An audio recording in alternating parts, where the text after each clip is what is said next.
BA second semester history की इस एक और क्लास में आपका स्वागत है। ये क्लास है history of medieval India 1206 AD to 1715 7 AD, Hindi में मध्यकालीन भारत का इतिहास 1206 ईस्वी से 1757 ईस्वी तक। इससे पहले हमारी एक क्लास हो चुकी है, वो एक डिटेल क्लास है। बेहतरीन तरीके से मैंने आपको चीज़ों को वहाँ समझाया है। हम यूनिट 1 अभी कर रहे हैं और यूनिट 1 है द अर्ली तुर्क एंड खिलजीस, यानी प्रारंभिक तुर्क और खिलजी वंश। आज की इस दूसरी क्लास में हम यूनिट 1 के सारे इंपॉर्टेंट एमसीक्यू करने वाले हैं, क्योंकि कुछ यूनिवर्सिटीज़ के जो एग्ज़ाम होते हैं वो एमसीक्यू बेस होते हैं और कुछ यूनिवर्सिटी के एग्ज़ाम डेस्क्रिप्टिव होते हैं। तो आपको क्लासेस इसी तरह से मिलती रहेंगी। पहले एक क्लास डेस्क्रिप्टिव, फिर एक एमसीक्यू, फिर डेस्क्रिप्टिव एमसीक्यू, इसी तरह से कॉम्बिनेशन के साथ आपको क्लासेस सीरियल वाइज मिलती रहेंगी। आप प्लेलिस्ट पर जाकर के बहुत आसान तरीके से सीक्वेंस वाइज क्लासेस देख सकते हैं। अभी इस क्लास में हम बात कर रहे हैं यूनिट 1 की, और मैं आपको पहले ही सिलेबस तो बता चुका हूं। अब हम क्वेश्चंस की तरफ चलते हैं। पहला क्वेश्चन आपके सामने है, गुलाम वंश का संस्थापक कौन था? 4 ऑप्शन आपके सामने दिए हुए हैं, कुतुबुद्दीन ऐबक, शमसुद्दीन इल्तुतमिश, आराम शाह और Razia Sultan. Same question English में भी है, who was the founder of the slave dynasty. अब एक बात को ध्यान से समझिए, यहाँ जो मैं आपको क्वेश्चन ये कराऊंगा एमसीक्यू, ये केवल आंसर टिक नहीं कराऊंगा, मैं आपको इसके साथ साथ एक्सप्लेनेशन भी दूंगा, और उसके साथ जो एक्सप्लेनेशन होगी ना, उसके अंदर भी 4-5 पॉइंट ऐसे होंगे जिनसे आप और 2-3 क्वेश्चन कर लोगे आराम से। ये आप थोड़ी देर में अभी नोटिस करोगे कि एक्सप्लेनेशन के अंदर जो पॉइंट हैं वो आपकी और बहुत ज्यादा क्वेश्चन करने में हेल्प करेंगे। कहने का मतलब, यदि हम 25 से 30 क्वेश्चन इस यूनिट 1 के कर रहे हैं तो ये आपके 50 क्वेश्चन के बराबर हो जाएंगे। वापस आते हैं इस प्रश्न पर, और देखिए पूछ रहा है कि गुलाम वंश का संस्थापक कौन था, स्लेव डायनेस्टी का फाउंडर कौन था? तो गुलाम वंश की स्थापना की थी मोहम्मद गोरी के गुलाम कुतुबुद्दीन ऐबक ने। तो सही आंसर क्या हो जाएगा इसका?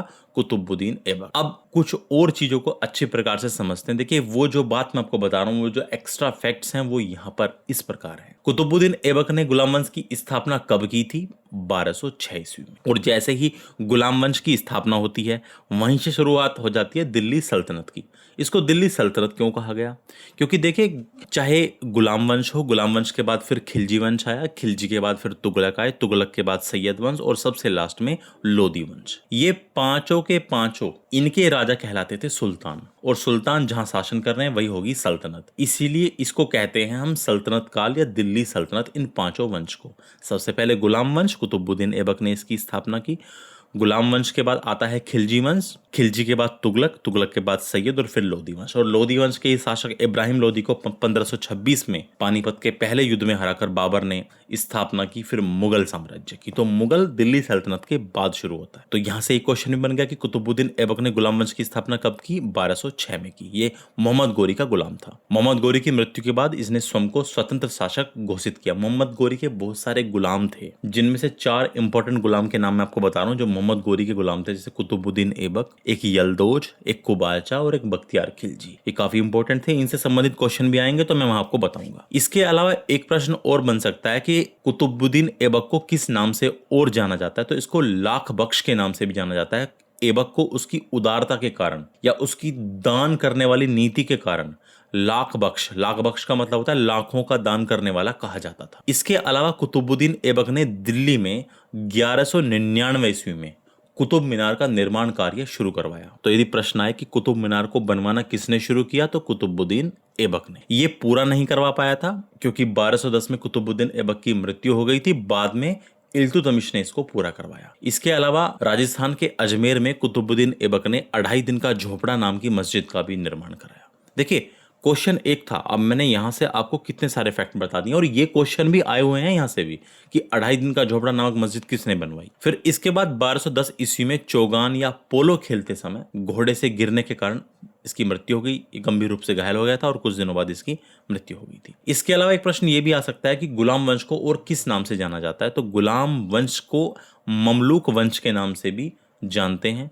कई इतिहासकार इस वंश को गुलाम वंश के बजाय ममलूक वंश कहना अधिक उचित मानते हैं, क्योंकि इस वंश के सभी शासक गुलाम नहीं थे। देखिए, गुलाम वंश में केवल कुतुबुद्दीन ऐबक या फिर इल्तुतमिश या रजिया सुल्तान या बलबन, ये तो मुख्य शासक हैं।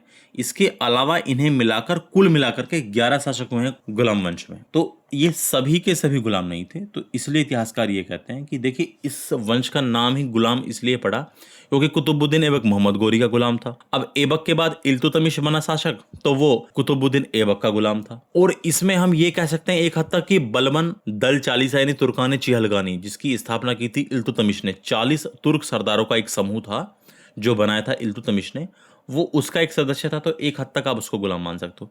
तो 11 शासकों में से सभी गुलाम नहीं थे, तो इसीलिए इतिहासकार इस वंश को गुलाम वंश के बजाय ममलूक वंश भी कहते हैं। तो 1210 में हो जाती है कुतुबुद्दीन ऐबक की मृत्यु। फिर कुतुबुद्दीन ऐबक की मृत्यु के बाद इसका बेटा आराम शाह दिल्ली की गद्दी पर बैठा, लेकिन वो बहुत ही अयोग्य शासक, और इल्तुतमिश ने उसे पराजित कर दिया और सत्ता अपने हाथ में ले ली। कुतुबुद्दीन ऐबक की मृत्यु के बाद आराम शाह दिल्ली की गद्दी पर बैठ गया, लेकिन इल्तुतमिश ने उसको पराजित कर दिया। इल्तुतमिश गुलाम था कुतुबुद्दीन ऐबक का और उसका दामाद भी था। तो इसी के साथ इल्तुतमिश को फिर दिल्ली सल्तनत का वास्तविक संस्थापक माना जाता है। उसने फिर राजधानी लाहौर से दिल्ली स्थानांतरित कर दी, दिल्ली ट्रांसफर कर दी। देखिए कुतुबुद्दीन ऐबक के समय जो राजधानी थी वो लाहौर थी, लेकिन जब बना सुल्तान इल्तुतमिश तो उसने राजधानी को लाहौर से दिल्ली स्थानांतरित कर दिया। अच्छा, एक फैक्ट और मैं आपको बता रहा हूं कि दिल्ली सल्तनत का वास्तविक संस्थापक इल्तुतमिश को ही क्यों माना जा रहा है, कुतुबुद्दीन ऐबक को क्यों नहीं। एक तो कहानी यह है कि उसकी राजधानी लाहौर रही, दिल्ली नहीं रही, तो दिल्ली सल्तनत का वास्तविक संस्थापक इल्तुतमिश हुआ। दूसरा एक और कारण था, ऐसा कहा जाता है इतिहासकारों के अनुसार कि कुतुबुद्दीन ऐबक ने कभी सुल्तान की उपाधि धारण नहीं की। हालांकि मोहम्मद गोरी के भतीजे गयासुद्दीन ने इसको गुलामी से मुक्त कर दिया था और सुल्तान की उपाधि दे दी थी, लेकिन इसने कभी सुल्तान की उपाधि धारण नहीं की। ये एक तरह से सिपह सालार यानी कमांडर इन चीफ की तरह रहा। तो इसीलिए हम ये कह रहे हैं कि इल्तुतमिश जो था वो दिल्ली सल्तनत का वास्तविक संस्थापक। हालांकि गुलाम वंश की स्थापना 1206 में कुतुबुद्दीन ऐबक ने की, 1206 से 1210 तक वो सिपह सालार के पद पर रहा, और उसकी मृत्यु के बाद फिर राजधानी लाहौर से दिल्ली ले आया इल्तुतमिश, और इसीलिए इल्तुतमिश को दिल्ली सल्तनत का वास्तविक संस्थापक कहा जाता है। यदि पूछा जाए कि दिल्ली सल्तनत का वास्तविक संस्थापक कौन था, तो आंसर हो जाएगा इल्तुतमिश। तो देखिए एक प्रश्न है, हमने इस पर टाइम भी लगाया, लेकिन आपने बहुत सारे फैक्ट पढ़े और ये आपको एग्जाम में बहुत हेल्प करेंगे। आइए अगले क्वेश्चन पर चलते हैं। अगला क्वेश्चन है, उत्तरी भारत की प्रथम मुस्लिम महिला शासिका कौन थी? Who was the first Muslim female ruler of northern India? Option है नूरजहां मिर्जा अल्तोनिया, माहम अंगा या फिर रजिया सुल्तान। तो हम अच्छी प्रकार से जानते हैं कि रजिया सुल्तान उत्तर भारत की प्रथम मुस्लिम महिला शासिका थी। आइए कुछ और फैक्ट्स जानते हैं। रजिया सुल्तान ने 1236 से लेकर के 1240 ईस्वी तक दिल्ली सल्तनत पर शासन किया। ये गुलाम वंश की शासिका थी। जैसा कि हमने अभी पढ़ा कि कुतुबुद्दीन ऐबक ने 1206 में तो गुलाम वंश की स्थापना की, और ये गुलाम वंश 1206 से लेकर के 1290 तक रहा। और इस गुलाम वंश का जो अंतिम राजा था वो था क्यूमर्स, और ये क्यूमर्स बलबन का पोता था और कैकुबाद का पुत्र था, और इस क्यूमर्स को हराता है जलालुद्दीन खिलजी, और दिल्ली में स्थापना होती है गुलाम वंश के बाद खिलजी वंश की। तो रजिया सुल्तान दिल्ली की गद्दी पर बैठने वाली पहली और एकमात्र मुस्लिम महिला शासिका थी। रजिया ने पर्दा प्रथा का त्याग किया, यानी वो पर्दा नहीं करती थी, और पुरुषों के ही तरह, पुरुषों के ही समान कुबा यानी कोट और कुल्हा यानी टोपी पहन करके दरबार में बिना नकाब के जाती थी। रजिया का जो शासनकाल था वो तुर्की अमीरों के षड्यंत्र से भरा रहा। देखिए इस लाइन को समझाता हूं। तुर्की अमीर का मतलब है तुर्की अधिकारी। जो टर्किश अधिकारी थे इसके दरबार के, वो षड्यंत्र करते रहते थे क्योंकि वे एक महिला के अधीन काम करने के पक्ष में नहीं थे। रजिया सुल्तान ने विवाह किया था अल्तुनिया से, जो उस समय भटिंडा का गवर्नर था। भटिंडा यानी तबर हिंद का गवर्नर था, और इन दोनों की 1240 में कैथल के पास डाकुओं द्वारा हत्या कर दी गई थी। तो 1236 से 1240 तक रजिया का शासनकाल रहा गुलाम वंश में। इसके अलावा यहाँ पर ऑप्शन है नूरजहां। तो नूरजहां मुगल बादशाह जहांगीर की पत्नी थी। मुगल साम्राज्य का पहला बादशाह रहा बाबर, बाबर के बाद हुमायूं। फिर हुमायूं को भागना पड़ जाता है क्योंकि शेरशाह सूरी जो एक अफगानी था वो उसको हरा देता है। फिर उसके बाद वापसी होती है हुमायूं की फिर से, और फिर हुमायूं की मृत्यु के बाद बनता है शासक अकबर, अकबर के बाद जहांगीर, और उसी जहांगीर की पत्नी है नूरजहां, और जहांगीर का ही पुत्र होता है शाहजहां, और शाहजहां का पुत्र औरंगजेब। इसके अलावा एक और नाम है महामंगा। तो कि ये महामंगा अकबर की दाएं मां थी। जब मुगल काल की शुरुआत में, अकबर के शासनकाल की शुरुआत में प्रशासन पर इसका काफी प्रभाव था, लेकिन ये स्वयं कोई शासिका नहीं थी। इसका बहुत ज्यादा इफेक्ट था अकबर के ऊपर। तो पहली महिला मुस्लिम शासिका कौन हुई? रजिया सुल्तान। तो देखिए जब हम एक क्वेश्चन कर रहे हैं तो उसके साथ हम बहुत सारे फैक्ट देख रहे हैं, और ये आपकी बहुत हेल्प भी करेंगे आगे आने वाले क्वेश्चंस में। आइए आगे बढ़ते हैं। लाख बख्श की उपाधि किस शासक को दी गई थी? मैंने अभी थोड़ी देर पहले बताया था कि लाख बख्श का मतलब होता है लाखों का दान करने वाला। और ये किसे दी गई थी ये उपाधि? कुतुबुद्दीन ऐबक को। अब ये भी हमने थोड़ी देर पहले ही समझा। लाख बख्श का शाब्दिक अर्थ होता है लाखों का दान देने वाला। कुतुबुद्दीन ऐबक अपनी अत्यधिक उदारता और दानशीलता के लिए जाना जाता था। मध्यकालीन इतिहासकार मिनहाज उस सिराज ने अपनी रचना, मिनहाज उस सिराज की रचना का नाम है तबकात ए नासिरी, इसमें कुतुबुद्दीन ऐबक की इस दानशीलता की खुलकर प्रशंसा की है। इसके अलावा बात करें इल्तुतमिश की, ऑप्शन में इल्तुतमिश भी है, तो इल्तुतमिश को कहा जाता है गुलामों का गुलाम। अब ये क्यों कहा जाता है समझिए। देखिए, एक तो ये कुतुबुद्दीन ऐबक गुलाम था मोहम्मद गोरी का, और इस गुलाम कुतुबुद्दीन ऐबक का भी गुलाम था इल्तुतमिश, इसीलिए इस इल्तुतमिश को कहा जाता है गुलामों का गुलाम। और इसके साथ साथ ये कुतुबुद्दीन ऐबक का गुलाम तो था ही था, और साथ में उसका दामाद भी था। और इस इल्तुतमिश ने एक प्रणाली शुरू की थी, इक्ता प्रणाली। ये क्वेश्चन भी कई बार आया हुआ है कि इक्ता प्रणाली की शुरुआत किसने की? इल्तुतमिश ने। इसने अपने सैनिकों को नकद वेतन देने की बजाय इक्ता देना शुरू कर दिया, यानी भूमि का टुकड़ा देना शुरू कर दिया, जमीन देनी शुरू कर दी। तो इसी को कहा गया इसकी इक्ता प्रणाली। ऑप्शन में बलबन का भी नाम आया है। देखिए, बलबन ने चलाई लौह और रक्त की नीति, ब्लड एंड आयरन पॉलिसी बहुत ज्यादा इंपॉर्टेंट है। बलबन ने लौह और रक्त की नीति अपनाई। लौह और रक्त की नीति का मतलब है खून का बदला खून। इसने अपने विरोधियों का दमन करने के लिए ब्लड एंड आयरन पॉलिसी चलाई, और इसके साथ साथ इसने दिल्ली सल्तनत में दो प्रथाएं चलाई जो ईरानी प्रथा थी, ईरान की थी, फारस की थी। वो कौन कौन सी थी? सिजदा और पाबोस। सिजदा और पैबोस। सिजदा का मतलब यह होता था कि सुल्तान के सामने झुकना, और पैबोस का मतलब सुल्तान के चरणों को चूमना। इसने इन फारसी प्रथाओं को शुरू किया, और इसके अलावा इसने नवरोज उत्सव मनाना भी शुरू किया। नवरोज, नवरोज न्यू ईयर होता है, ईरानी न्यू ईयर, फारसी न्यू ईयर। इसके ऊपर भी क्वेश्चन आ सकता है। इसके अलावा बलबन ने इल्तुतमिश द्वारा गठित तुर्कान चिहलगानी यानी 40 गुलामों का दल, उसको समाप्त कर दिया, क्योंकि वो सुल्तान के लिए चुनौती बन गए थे। अब समझिए ध्यान से, तुर्कान चिहलगानी, ये तुर्कान चिहलगानी 40 तुर्क गुलामों का एक दल था, या तुर्क सरदारों का एक दल था। इसकी स्थापना की थी इल्तुतमिश ने। इल्तुतमिश ने इसलिए स्थापना की थी कि एक 40 सरदारों का संगठन बनाओ, जिससे कि कहीं भी युद्ध हो तो इनकी हेल्प ली जा सके, इनको भेजा जा सके अलग अलग जगह युद्ध जीतने के लिए, और प्रशासन मजबूत हो जाए।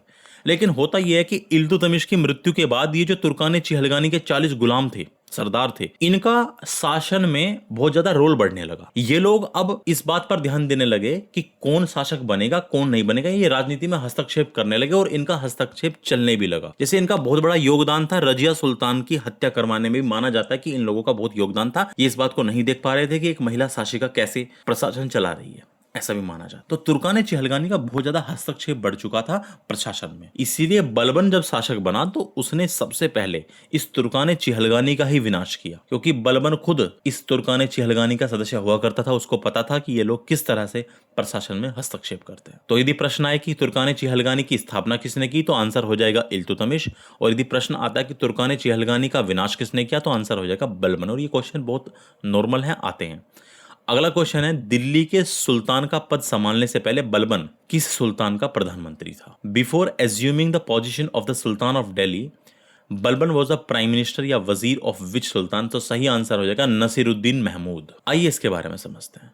सुल्तान बनने से पहले गयासुद्दीन बलबन ने सुल्तान नसीरुद्दीन महमूद के शासनकाल में लगभग 20 वर्षों तक, यानी 1246 से 1266 ईस्वी तक नायब ए ममालिकात, अब नायब ए ममालिकात पद होता था जैसे एक प्रधानमंत्री का पद, तो इसने लगभग 20 वर्षों तक नसीरुद्दीन महमूद के शासनकाल में नायब ए ममालिकात के रूप में कार्य किया। नसीरुद्दीन महमूद एक बहुत ही सरल स्वभाव का शासक था, और सत्ता की जो वास्तविक बागडोर थी वो इस बलबन के ही हाथों में थी। वो बहुत ज्यादा कुछ उसका इन्वॉल्वमेंट नहीं था नसीरुद्दीन महमूद का। जो सत्ता थी वास्तविक रूप से वो बलबन ही चला रहा था इसके शासनकाल में भी। 1266 ईस्वी में नसीरुद्दीन महमूद की मृत्यु हो गई, और उसके बाद फिर बलबन स्वयं दिल्ली का सुल्तान बन गया। बलबन ने अपने सुल्तान बनने के बाद राजत्व के सिद्धांत को, यानी किंगशिप थ्योरी को बहुत ऊंचा उठाया। इसने जिल्ले इलाही, देखिए जिल्ले इलाही का मतलब होता है ईश्वर का प्रतिबिंब, यानी शैडो ऑफ द गॉड। इसने शैडो ऑफ द गॉड की उपाधि धारण की, और इसने माना कि जो राजा का पद है वो ईश्वर के द्वारा प्रदान किया जाता है। और इसके अलावा बलबन ने अपने विरोधियों को कठोरता से कुचलने के लिए लौह और रक्त यानी ब्लड एंड आयरन पॉलिसी अपनाई। अभी मैंने पीछे भी ये बात आपको बताई। आगे चलते हैं, अगला क्वेश्चन क्या है, निम्नलिखित में से किसको शक्तिशाली सैन्य बलों के एक समूह चिहलगानी चालीसा के विनाश का श्रेय दिया जाता है? Who is credited with the destruction of the powerful group of military forces known as Chihalgani Chalisa. अब ध्यान से समझिए, अभी मैंने थोड़ी देर पहले यही बात बताई। चिहलगानी चालीसा यानी वही तुर्कान चिहलगानी यानी 40 गुलाम सरदारों का समूह। तो यहां पूछ रहा है किसने उसका विनाश किया, तो आंसर हो जाएगा बलबन। तुर्कान चिहलगानी का विनाश किसने किया? बलबन ने किया।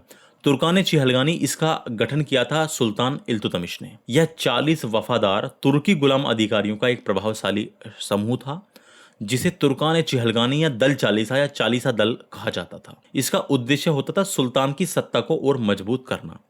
अब इल्तुतमिश की मृत्यु के बाद ये समूह, ये दल चालीसा इतना शक्तिशाली हो गया कि वह सुल्तान को बनाने और हटाने में निर्णायक भूमिका निभाने लगे। मैंने बताया ना, ये प्रशासन में बहुत ज्यादा हस्तक्षेप करने लगे। सुल्तान को बनाने और हटाने में भी इनका रोल होने लगा और वे सुल्तान की शक्ति के लिए सबसे बड़ा खतरा बन गए थे। जब ग्यासुद्दीन बलबन 1266 ईस्वी में नसरुद्दीन महमूद की जब मृत्यु हो गई थी, सुल्तान बना, तो उसने सबसे पहले इसी शक्तिशाली दल चालीसा को पूरी तरह समाप्त कर दिया ताकि वह अपनी निरंकुश सत्ता स्थापित कर सके और अमीरों के हस्तक्षेप को रोक सके। अमीरों से मतलब है अधिकारियों, तुर्क अधिकारियों के हस्तक्षेप को रोक सके। अगला क्वेश्चन आपके सामने है, चंगेज खान ने जलालुद्दीन मांगबरनी का पीछा करते हुए किसके शासनकाल में भारत की सीमाओं पर आक्रमण किया? देखिए, चंगेज खान एक मंगोल आक्रमणकारी था और ये पीछा कर रहा था जलालुद्दीन मांगबरनी का। और उस समय भारत में शासन चल रहा था इल्तुतमिश का, दिल्ली में शासन था इल्तुतमिश का। तो 1221 ईस्वी में मंगोल आक्रमणकारी चंगेज खान ने ख्वारिज्म के शासक जलालुद्दीन मांगबरनी का पीछा करते हुए सिंधु नदी के तट तक ही पहुंच गया था और जलालुद्दीन ने दिल्ली के सुल्तान इल्तुतमिश से मदद की गुहार लगाई। जलालुद्दीन मांगबरनी ने इल्तुतमिश से कहा कि मेरी मदद कीजिए। इल्तुतमिश ने बहुत ही चतुरता और कूटनीति का परिचय दिया और उसने जलालुद्दीन मांगबरनी की शरण की मांग को ठुकरा दिया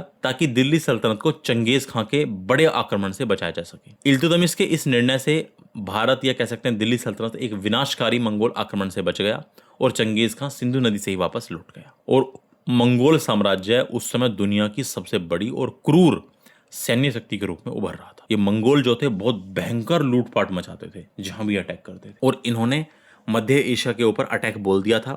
आपको याद होगा, मैंने आपको ये बात समझाई थी कि उस समय मध्य एशिया में ख्वारिज्म शाह ने हरा दिया था मोहम्मद गोरी को और इन ख्वारिज्म शासकों का ही वहां पर राज हो गया था गजनी पर। अब इसी ख्वारिज्म का एक शासक जलालुद्दीन मांगबरनी जो समय शासन कर रहा था, इनके ऊपर अटैक कर दिया था चंगेज खान ने और वो भागता हुआ सिंधु नदी के तट तक पहुंच गया था और इल्तुतमिश ने उसने मदद की गुहार लगाई। इल्तुतमिश ने मदद नहीं की और फिर चंगेज खां वहीं से जलालुद्दीन मांगबरनी का पीछा करते हुए आया था और सिंधु नदी से ही वापस लौट गया था। आगे बढ़ते हैं। अगला क्वेश्चन है, स्वयं को दूसरा सिकंदर यानी सिकंदर सानी कहने वाला सुल्तान कौन था? The sultan who called himself the second Alexander, Sikandar सानी, वो था अलाउद्दीन खिलजी। अलाउद्दीन खिलजी खुद को सिकंदर सानी कहता था। सिकंदर सानी का फारसी में अर्थ होता है दूसरा सिकंदर। अलाउद्दीन खिलजी ने विश्व विजेता सिकंदर यानी अलेक्जेंडर द ग्रेट की तरह पूरे विश्व को जीतने की अपनी महत्वाकांक्षा को दर्शाने के लिए ये उपाधि धारण की थी। जैसे सिकंदर महान पूरे विश्व को जीतने निकला था, इसी तरह अलाउद्दीन खिलजी की भी महत्वाकांक्षा थी कि वो भी पूरा विश्व जीते और उसने सिकंदर सानी की उपाधि धारण की। इसके बारे में आपको एक फैक्ट बताता हूँ। अलाउद्दीन खिलजी का ही एक गुलाम था मलिक काफूर। मलिक काफूर को इसने दक्षिण भारत के विजय अभियान पर भेज दिया और मलिक काफूर दक्षिण भारत को जीतता हुआ रामेश्वर तक पहुंच गया, यानी कहने का मतलब हिंद महासागर और बंगाल की खाड़ी तक पहुंच गया।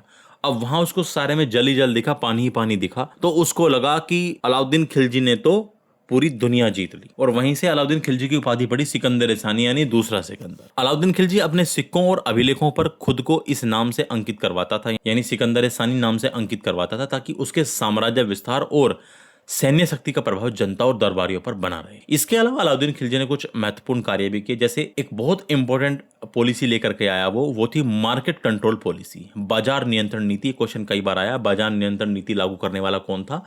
अलाउद्दीन खिलजी था। उसने वस्तुओं की कीमतें नियंत्रित करने के लिए बाजार में बहुत ही सख्त नियम लागू किए थे। इसके अलावा उसने सैन्य सुधार भी किए। उसने सैनिकों को नगद वेतन देने की प्रथा शुरू की। नगद वेतन देने की प्रथा भी अलाउद्दीन खिलजी ने ही शुरू की और सेना में हुलिया यानी सैनिकों का हुलिया यानी सैनिकों का विवरण रखना और दाग यानी घोड़ों को दागने की पद्धति भी लागू की। जैसे कौन सा घोड़ा किस प्रांत का है तो उनके ऊपर एक विशेष दाग बनाया जाता था। ये प्रथा भी अलाउद्दीन खिलजी ने ही शुरू की। ये भी इंपॉर्टेंट है, इनसे भी क्वेश्चन आ जाते हैं कि दाग प्रथा किसने शुरू की? अलाउद्दीन खिलजी। हुलिया प्रथा किसने शुरू की? अलाउद्दीन खिलजी। बाजार नियंत्रण नीति किसने लागू की? अलाउद्दीन खिलजी। आगे बढ़ते हैं, अगला क्वेश्चन, किसके शासनकाल में सबसे अधिक मंगोल आक्रमण हुए? तो ये मंगोल आक्रमण भी अलाउद्दीन खिलजी के ही शासनकाल में हुए। दिल्ली सल्तनत के पूरे इतिहास में, चाहे वो गुलाम वंश हो, चाहे खिलजी वंश हो, चाहे तुगलक, चाहे सैयद, चाहे लोदी, खिलजी वंश के शासक अलाउद्दीन खिलजी के शासनकाल में, जिसका शासनकाल था 1296 से 1316, इसके शासनकाल के दौरान सबसे ज्यादा मंगोल अटैक हुए दिल्ली सल्तनत पर, ये याद रखिएगा। अगला क्वेश्चन, गुलाम वंश के किस शासक ने नौरोज उत्सव प्रारंभ किया था? तो याद करिए, मैंने भी थोड़ी देर पहले आपको बताया था कि एक फारसी नया वर्ष होता है, फारसी न्यू ईयर होता है नौरोज। इसकी शुरुआत की थी बलबन ने सिजदा और पैबोस की प्रथा भी शुरू की थी। अभी ये थोड़ी देर पहले मैंने आपको ये बात बताई थी, दिल्ली सल्तनत में ग्यासुद्दीन बलबन ने फारसी रीति रिवाजों को अपनाते हुए नौरोज उत्सव को शुरू किया। ये मूल रूप से ईरान या फारस का नया साल माना जाता है। बलबन ने ईरानी परंपराओं को यानी फारसी परंपराओं को राज दरबार में पूरी तरह समाहित कर लिया था। जो फारस की परंपराएं थी, ईरान की परंपराएं थी, उनको पूरी तरह अपने दरबार में लागू कर रखा था बलबन ने। इसके साथ ही उसने दरबार में सिजदा, जो मैंने अभी थोड़ी देर पहले बताई कि घुटनों के बल झुककर सुल्तान को अभिवादन करना, और पैबोस, उसके बाद फिर सुल्तान के पैरों को चूमना, ऐसी प्रथाएं भी अपने दरबार में अनिवार्य कर दी थी बलबन ने देवीय राजत्व का सिद्धांत अपनाया। उसने कहा कि जो राजा होता है वो ईश्वर का प्रतिनिधि होता है या ईश्वर का प्रतिबिंब होता है, शैडो ऑफ गॉड होता है। गुलाम वंश का अंतिम शासक कौन था? गुलाम वंश का अंतिम शासक था क्यूमर्स। शमसुद्दीन क्यूमर्स गुलाम वंश या ममलूक वंश का अंतिम सुल्तान था। ये बलबन के पोते कैकुबाद का पुत्र था। क्यूमर्स मात्र एक बच्चा था और 1290 ईस्वी में जलालुद्दीन खिलजी ने क्यूमर्स की हत्या कर दी और दिल्ली में खिलजी वंश की स्थापना की। अगला क्वेश्चन, अपनी शक्ति को समेकित करने के बाद बलबन ने कौन सी भव्य उपाधि धारण की? तो बलबन ने उपाधि धारण की थी जिल्ल ए इलाही। ये उपाधि बलबन ने धारण की थी। जिल्ल ए इलाही का मतलब होता है ईश्वर का प्रतिबिंब, शैडो ऑफ गॉड। बलबन ने अपनी स्थिति को सुदृढ़ करने के लिए, मजबूत करने के लिए राजत्व का दैवीय सिद्धांत, डिवाइन थ्योरी ऑफ किंगशिप प्रतिपादित किया। उसने स्वयं को जिल्ले इलाही कहकर यानी ईश्वर का प्रतिबिंब कहकर जनता के बीच यह संदेश दिया कि सुल्तान का पद तो ईश्वर द्वारा प्रदान किया जाता है, इसलिए सुल्तान की आज्ञा का पालन करना प्रजा का धार्मिक कर्तव्य है। यही है राजत्व का दैवीय सिद्धांत बलबन का। अगला क्वेश्चन है, किसने 40 तुर्की सरदारों को लेकर तुर्कान चिहलगानी या दल चालीसा का गठन किया? हु फॉर्म्ड द तुर्कान चिहलगानी और चिहलगानी दल, group of 40 consisting of 40 Turkish nobles. तो मैंने अभी आपको बताया कि तुर्कान चिहलगानी का गठन किया था इल्तुतमिश ने और बलबन ने इसका विनाश किया था। अगला क्वेश्चन, किसके अनुसार सुल्तान पृथ्वी पर ईश्वर का प्रतिनिधित्व है? According to whom the sultan is God's representative on the earth. तो अभी हम पढ़ के आए हैं, ये बात कही है बलबन ने। बलबन के अनुसार सुल्तान धरती पर ईश्वर का प्रतिनिधि है, ईश्वर का प्रतिबिंब है, शैडो ऑफ गॉड है, जिल्ले इलाही है। अगला क्वेश्चन है, कालक्रम की दृष्टि से सही क्रम क्या है? यानी आपको दिल्ली सल्तनत के पांचों वंश का क्रम बताना है कि कौन सा वंश किस क्रम के हिसाब से है। मैं आपको ये बात कई बार बता भी चुका हूं। देखिए, सबसे पहले आया गुलाम वंश। गुलाम वंश का टाइम था 1206 से 1290 ईस्वी तक। 1290 में क्यूमर्स की हत्या कर देता है जलालुद्दीन फिरोज खिलजी और खिलजी वंश की स्थापना हो जाती है। खिलजी वंश का फिर टाइम रहता है 1290 से 1320 तक चलता है खिलजी वंश। यदि पूछे कि दिल्ली सल्तनत में सबसे कम समय तक शासन करने वाला वंश कौन था, वो खिलजी वंश ही था। मात्र 30 साल तक इन्होंने दिल्ली सल्तनत में शासन किया। इसके बाद आता है फिर तुगलक वंश। तुगलक वंश का जो शासनकाल चलता है वो 1320 से 1414, यानी सबसे ज्यादा। यदि प्रश्न आए कि दिल्ली सल्तनत में सबसे अधिक लंबे समय तक शासन करने वाला वंश कौन सा था, तो वो था तुगलक वंश। इन्होंने लगभग 94 वर्ष तक शासन किया। फिर इसके बाद आता है सैयद वंश 1414 से 1451 तक, और फिर उसके बाद लोदी वंश 1451 से 1526, और 1526 में बाबर हरा देता है इब्राहिम लोदी को, और इस तरह अंत हो जाता है दिल्ली सल्तनत का। तो क्रम क्या होगा? सबसे पहले गुलाम वंश, फिर खिलजी वंश, फिर तुगलक वंश, फिर सैयद वंश। लोदी ऑप्शन में है नहीं तो उसको छोड़ दीजिए। अगले क्वेश्चन पर चलते हैं। अगला क्वेश्चन है, किस राजवंश को समाप्त करके खिलजी वंश की स्थापना की गई? तो हम अच्छी प्रकार से जानते हैं, गुलाम वंश का होता है अंत और खिलजी वंश की होती है स्थापना। अगला क्वेश्चन, 2.5 दिन का झोपड़ा स्थित है। 2.5 दिन का झोपड़ा इज सिचुएटेड एट। तो मैंने आपको सबसे शुरुआती क्वेश्चन में ही बताया था कि 2.5 दिन का झोपड़ा स्थित है राजस्थान के अजमेर में। यह राजस्थान के अजमेर शहर में स्थित है। इसका निर्माण कुतुबुद्दीन ऐबक ने करवाया था। देखिए, मूल रूप से एक संस्कृत महाविद्यालय था जिसको तोड़वा करके कुतुबुद्दीन ऐबक ने मस्जिद बनवा दी थी। 2.5 दिन का झोपड़ा। अब इसका नाम 2.5 दिन का झोपड़ा क्यों पड़ा? इस मस्जिद का निर्माण केवल 2.5 दिन में हो गया था, इसीलिए इसे 2.5 दिन का झोपड़ा कहा जाता है। और एक अन्य मत यह भी माना जाता है कि यहाँ 2.5 दिन का एक मेला लगता था, इस कारण भी यह नाम पड़ा। अगला क्वेश्चन है, कुतुब मीनार का निर्माण किसने प्रारंभ करवाया? Who started the construction of Qutub Minar? ये क्वेश्चन तो दूसरी बार आया है। इसका निर्माण आरंभ करवाया था कुतुबुद्दीन ऐबक ने 1199 ईस्वी में अपने सूफी संत ख्वाजा कुतुबुद्दीन बख्तियार काकी की याद में कुतुब मीनार का निर्माण कार्य 1199 ईस्वी में कुतुबुद्दीन ऐबक ने अपने सूफी संत ख्वाजा कुतुबुद्दीन बख्तियार काकी की याद में शुरू करवाया था। ऐबक ने इसकी केवल पहली मंजिल ही बनवाई थी, यानी वो केवल इसकी पहली मंजिल ही बनवा पाया था, उसकी मृत्यु हो गई थी। इसके बाद के निर्माण कार्य को उसके दामाद और उत्तराधिकारी इल्तुतमिश ने आगे बढ़ाया और उसने इसकी 3 मंजिल और बना दी, ये 4 मंजिल बन गया। फिर हुआ ये कि इसकी सबसे ऊपरी मंजिल ध्वस्त हो गई। फिर जब इसकी सबसे ऊपरी मंजिल ध्वस्त हो गई, यानी बाद में बिजली गिरने या अन्य कारणों से क्षति हुई होगी उसकी, तो फिर फिरोज शाह तुगलक ने उस टूटी हुई एक मंजिल की जगह 2 छोटी छोटी मंजिल और बनवा दी। तो कुल मिलाकर के 5 मंजिला ये कुतुब मीनार बन गई और उसके बाद सिकंदर लोदी ने भी इसमें मरम्मत का कार्य करवाया। आगे बढ़ते हैं। अगला क्वेश्चन है, इल्तुतमिश के समक्ष समस्याएं किसने उत्पन्न की? Who created problems before Iltutmish? Option है यलदौज, कुबाचा, अली मर्दान खां और इनमें से सभी। तो आंसर हो जाएगा इनमें से सभी। देखिए, कुतुबुद्दीन ऐबक की मृत्यु हो गई थी, वो चौगान या पोलो खेल रहा था और घोड़े से गिर करके उसकी मृत्यु हो गई थी। अब जब उसकी मृत्यु हुई, कुतुबुद्दीन ऐबक खुद एक गुलाम था मोहम्मद गोरी का, और साथ ही साथ याद रखिए मोहम्मद गोरी का ही गुलाम था ये यलदौज भी और ये कुबाचा भी, ये भी गुलाम थे मोहम्मद गोरी के। मैंने आपको नाम इनके भी बताए थे। तो जैसा कुतुबुद्दीन ऐबक था ऐसे ही ये दोनों भी थे। अब जैसे कुतुबुद्दीन ऐबक की मृत्यु होती है तो इनके मन में महत्वाकांक्षा जागती है कि अब जो दिल्ली सल्तनत है, जो दिल्ली से लाहौर का साम्राज्य है, उस पे भी कब्जा किया जाए। अब इधर तो सुल्तान बन गया इल्तुतमिश। तो जब इल्तुतमिश सुल्तान बना तो उसका शासन बहुत असुरक्षित था। उसे कई शक्तिशाली प्रतिद्वंदियों का सामना करना पड़ा जो दिल्ली की सत्ता पर अपना दावा जता रहे थे। इल्तुतमिश की संप्रभुता को वो स्वीकार नहीं कर रहे थे, इल्तुतमिश को वो सुल्तान स्वीकार नहीं कर रहे थे। इसमें सबसे पहला नाम आता है ताजुद्दीन यलदौज का। ये मोहम्मद गोरी का ही एक प्रमुख गुलाम था और गजनी का शासक था। गजनी इसके हिस्से में आ गया था। देखिए ध्यान से समझिए, कुतुबुद्दीन ऐबक को मिल गया था लाहौर से लेकर के दिल्ली, उस समय यलदौज को मिला था गजनी, और कुबाचा को मिला था उच्छ और मुल्तान का हिस्सा गोरी की मृत्यु के बाद। और एक और था बख्तियार खिलजी, वो बंगाल और बिहार का हिस्सा उसको मिला था, लेकिन उसकी मृत्यु भी गोरी के कुछ ही 1-2 महीने बाद ही हो गई थी।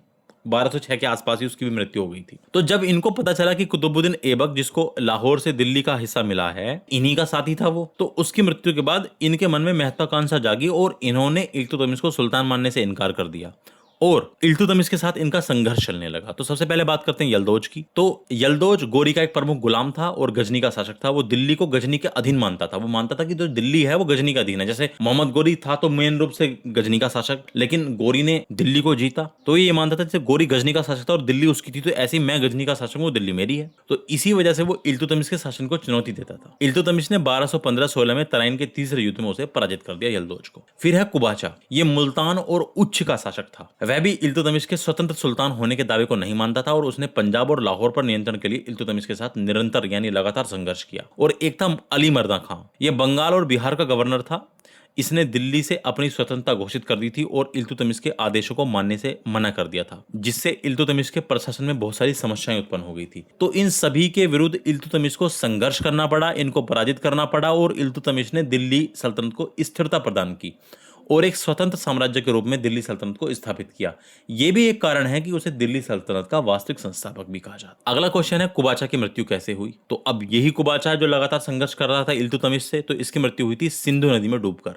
नसरुद्दीन कुबाचा जो मुल्तान और उच्च का शासक था, लंबे समय तक इल्तुतमिश का प्रतिद्वंदी रहा। 1227-28 ईस्वी के आसपास जब इल्तुतमिश ने कुबाचा के विरुद्ध सैन्य अभियान चलाया और उसे पूरी तरह घेर लिया, तो कुबाचा पराजित होकर भागने पर मजबूर हो गया और भागते समय अपनी हार की ग्लानि और इल्तुतमिश के हाथों पकड़े जाने के डर से उसने सिंधु नदी में कूदकर आत्महत्या कर ली, जिससे उसकी मृत्यु हो गई। अगला क्वेश्चन है, चौगान खेलते समय घोड़े से गिरकर किसकी मृत्यु हुई थी? Who was died as a result of a fall from his horse while playing chaugan? हम अच्छी प्रकार से जानते हैं कि कुतुबुद्दीन ऐबक 1210 ईस्वी में चौगान खेलते हुए घोड़े से गिरकर मर गया था। दिल्ली सल्तनत के संस्थापक कुतुबुद्दीन ऐबक की मृत्यु 1210 में हुई थी। लाहौर में चौगान, जिसे आज हम पोलो के नाम से जानते हैं, खेलते समय वह अचानक घोड़े से गिर गया और इस वजह से उसको गंभीर चोट आई और अंत में उसकी मृत्यु हो गई। ऐबक को लाहौर में दफना गया, उसका मकबरा लाहौर में है। ऐबक की अचानक मृत्यु के बाद, अकस्मात मृत्यु के बाद, आकस्मिक मृत्यु के बाद उसके उत्तराधिकारी के रूप में उसके पुत्र आराम शाह ने सत्ता संभालने का प्रयास किया। उसके उत्तराधिकारी के रूप में उसका पुत्र आराम शाह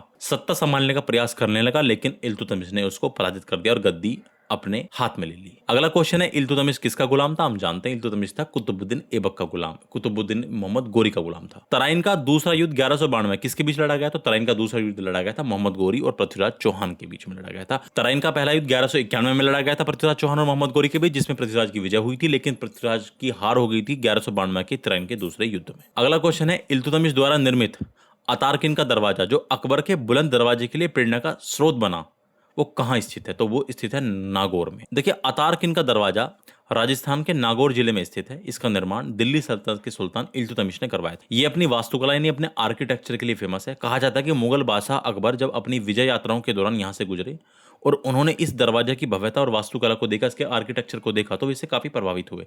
यही कारण है कि अकबर द्वारा फतेहपुर सीकरी में बनवाए गए विश्व प्रसिद्ध बुलंद दरवाजे के लिए प्रेरणा का स्रोत माना जाता है। यहीं से प्रेरणा ली थी अकबर ने बुलंद दरवाजे को बनवाने के लिए। अगला क्वेश्चन, 40 तुर्की सरदारों के साथ तुर्कान चिहलगानी या दल 40 का गठन किसने किया? ये क्वेश्चन हमने कई बार पढ़ लिया है। इसका आंसर हो जाएगा सीधा सीधा इल्तुतमिश। इल्तुतमिश ने स्थापना की थी दल 40 की।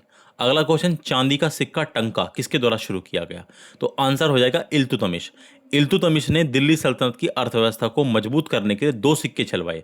चांदी का सिक्का को कहते थे टंका और तांबे के सिक्के को कहते थे जीतल। इल्तुतमिश पहला सुल्तान था जिसने अरबी पद्धति के आधार पर सिक्कों का प्रचलन किया। इन सिक्कों पर टकसाल का नाम अंकित करवाने की परंपरा भी उसने शुरू की। इससे पहले भारत में प्रचलित मुद्रा उतनी व्यवस्थित नहीं थी। अगला क्वेश्चन है, कुव्वत उल इस्लाम मस्जिद का निर्माण किसने करवाया? आंसर हो जाएगा कुतुबुद्दीन ऐबक। कुतुबुद्दीन ऐबक ने 1193 से लेकर के 1197 के बीच कुव्वत उल इस्लाम का मतलब है इस्लाम की शक्ति नाम की मस्जिद बनवाई। इसका निर्माण मोहम्मद गोरी के आदेश पर ही कुतुबुद्दीन ऐबक ने करवाया। यह दिल्ली सल्तनत द्वारा निर्मित पहली मस्जिद मानी जाती है। ये तुर्कों द्वारा बनवाई गई भारत में पहली मस्जिद मानी जाती है। बाद में इल्तुतमिश और अलाउद्दीन खिलजी ने इस मस्जिद का विस्तार करवाया। ये दिल्ली में कुतुब मीनार परिसर के भीतर स्थित है। जो कुतुब मीनार का परिसर है उसी में ये स्थित है। इस मस्जिद का मुख्य द्वार यानी पूर्वी गेट पर अरबी शिलालेख है, यानी अरबी में एक शिला पर एक पत्थर पर एक लेख खुदा हुआ है जिसे ऐबक ने खुद लिखवाया। इस मस्जिद का निर्माण 27 हिंदू और जैन मंदिरों को तोड़कर उसके मलबे यानी पत्थरों और खंभों से किया गया है। अगला क्वेश्चन है, किस तुर्क सुल्तान ने शुद्ध अरबी सिक्के जारी किए? विच टर्किश सुल्तान इश्यूड 4 अरबिक कॉइन्स? अभी हमने जाना चांदी का टंका और तांबे का जीतल, तो आंसर हो जाएगा इल्तुतमिश। दिल्ली सल्तनत का सुल्तान इल्तुतमिश पहला शासक था जिसने दिल्ली में शुद्ध अरबी पद्धति के सिक्के जारी किए। इससे पहले के शासक अक्सर हिंदू शैली या पुराने प्रचलित सिक्कों का ही प्रयोग करते थे। उसने 2 मुख्य सिक्के जारी किए, चांदी का टंका, तांबे का जीतल। अगला क्वेश्चन है, 1221 में मंगोल सिंधु नदी के तट पर किसका पीछा करते हुए पहुंचे? In 1221 AD the Mongols reached the bank of the Indus river following whom. याद करिए, जलालुद्दीन मांगबरनी इसका आंसर हो जाएगा। 1221 में चंगेज खान जलालुद्दीन मांगबरनी का पीछा करते हुए सिंधु नदी के तट पर पहुंचा था। इल्तुतमिश ने हेल्प नहीं की थी मांगबरनी की, तो फिर वो वहीं से वापस लौट गया था चंगेज खान। तो कुल मिलाकर ये प्रश्न यूनिट 1 से हमने किए। मैं उम्मीद कर रहा हूं आपको अच्छी प्रकार से समझ में आए। अब क्लास नंबर 3 हमारी डिटेल क्लास होगी। इसमें हम कुछ बेहतरीन फैक्ट समझेंगे। देखिए, जो हमारी डिटेल क्लास है ना, उनको भी यदि आप करेंगे तो आपके एमसीक्यू इतने बेहतरीन तरीके से समझेंगे, क्योंकि उनमें एक एक फैक्ट बहुत अच्छी तरह से शामिल है। वहां पे इस बात से कंफ्यूज नहीं होंगे कि कौन सी चीज आखिरकार किस तरह हो रही है। एक एक सीक्वेंस के साथ मैंने आपको चीजों को जोड़कर समझाया है। Thank you so much class देखने के लिए। अब अगली क्लास में मिलेंगे।